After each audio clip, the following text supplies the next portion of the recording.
right, guys, I wanted to give you a quick breakdown on this question. So in the example that you see there, we have three different circles, three different epicenters, and we're given centers and radiuses. So we're going to plot those. You can see I have the points here. Point A, I'm going to give it the radius of 7.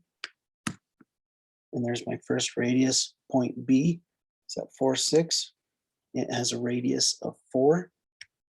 Now, actually, I want to stop and talk about this first. Now, this first piece of data from point A tells us that at some point that is unknown, but we know that is 7 miles from this epicenter, this center.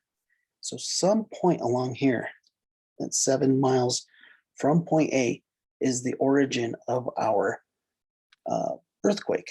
So the interesting point here is that with our first piece of data, we have a circle as all of our possible points. It doesn't narrow it down enough. We have 360 degrees of choices of potential locations. Our second point, we will enter here, 4 miles. And there we are, epicenter 4 miles away from that point B. Then we have epicenter 5 miles from point C.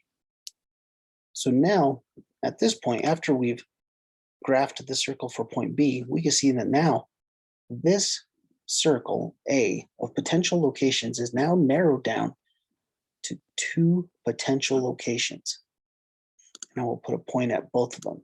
At the intersections of the 2 circles, we have reduced with one more additional data point, one more circle. We've reduced all of these potential locations to 2.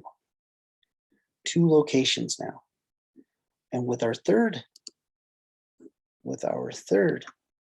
data point, here I'll get the circle tool.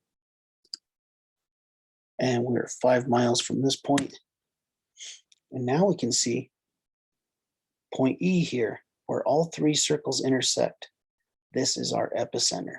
So the interesting part here is that our first data point gives us a circle of potential locations. Our second data point narrows it down to 2 locations. And our third narrows it down to 1 location. That's why we need 3 points to narrow down the possible locations to a single point. All right, guys. Remember to put that in your own words, explain it back to me, and we'll see you guys Tuesday and Wednesday. Have a great day.